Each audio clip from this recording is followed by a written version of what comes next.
BNP তো সবসময় ভালো অবস্থায় আছে, বরঞ্চ বিএনপি আরও ভালো অবস্থায় কীভাবে যেতে পারে সেটা নিয়ে আলোচনা। এবং শেখ হাসিনা এই দেশ থেকে চলে গেছে 1 বছরের বেশি সময় হয়ে গেল। এই 1 বছরের বেশি সময় ধরে বিএনপির শীর্ষ 2 জন নেতা বিএনপির রাজনীতিতে অ্যাক্টিভ নন। এখন এটা হলো বিএনপির জন্য সবচেয়ে একটা আমি মনে করি নেতিবাচক দিক। বিএনপি এই প্রশ্নের মুখে যখনই পড়ে বিএনপি কোনো জবাব দিতে পারে না, কোনো জবাব নাই। একজন জবাব আছে যে উনি অসুস্থ, উনি হয়তো অতটা ফিট না, ফিজিক্যালি হয়তো আসবেন না, কিন্তু ওনার তো মস্তিষ্ক তো সচল, উনি নিশ্চয়ই নেতাদের সঙ্গে কথাবার্তা বলেন। কিন্তু সেই কথাগুলো নেতারা ওখান থেকে বেরিয়ে এসে কিন্তু বলতে পারেন যে আমাদের নেত্রী কথা বলছেন। এতে কিন্তু বিএনপির যারা সমর্থক আছে, বিএনপির যারা ভোটার আছে, তারা কিন্তু উদ্দীপ্ত হয়। সেটাও কিন্তু আমরা খুব একটা শুনি না। আগে নয় তার পলিটিক্সের উপর এক ধরনের নিষেধাজ্ঞা ছিল, এখন তো সেটা নাই। তো ওনার কথাগুলি আমি তো মনে করি উনি খুবই অ্যাক্টিভ আছেন, মানে মেন্টালি অ্যান্ড ইন্টেলেকচুয়ালি।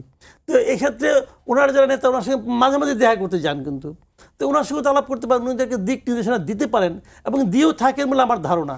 যেগুলো দেন এগুলো ওনারা বলেন না কেন, ওনার নাম নিয়ে বলা উচিত।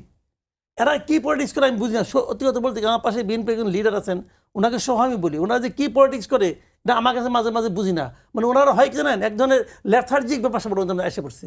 ওনারা ধরেই নিছে যে আমরা তো জিততেই আছি, আমরা এখন নড়লেও জিতবো, না নড়লেও জিতবো।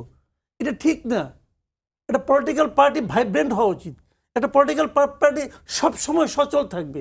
যখন সে 1 নম্বরে আছে, এগিয়ে আছে, তখনও তাকে আরও জোরে যাওয়ার জন্য একটা তার মধ্যে একটা তাগিদ থাকতে হবে। এটা আমরা দেখি না বিএনপির মধ্যে। আমি বেসিক্যালি বিএনপিকে নিয়ে কিছু কিছু ক্ষেত্রে হতাশ। আমি তাদেরকে আরও বেশি দেখতে চাই। বিএনপি আরেকজন নেতা যিনি আছেন, উনি 1 বছরের বেশি সময় হয়ে গেছে বিদেশে আছেন। নিশ্চয়ই উনি বলেছেন ওনার থাকার পেছনে সঙ্গত কারণ আছে, উনি বলেছেন, কিন্তু আমার এতে কোনো আপত্তি নাই। কিন্তু একজন ভোটার হিসাবে, একজন দেশের নাগরিক হিসাবে আমি জানতেই চাই যে দেশের সর্ববৃহৎ রাজনৈতিক দল যারা নাকি আগামীতে ক্ষমতায় যাবে বলে সবাই মনে করছে এবং আমি নিজেও মনে করি, সেই দলের প্রধান নেতা বিদেশে সঙ্গত কারণে আছেন।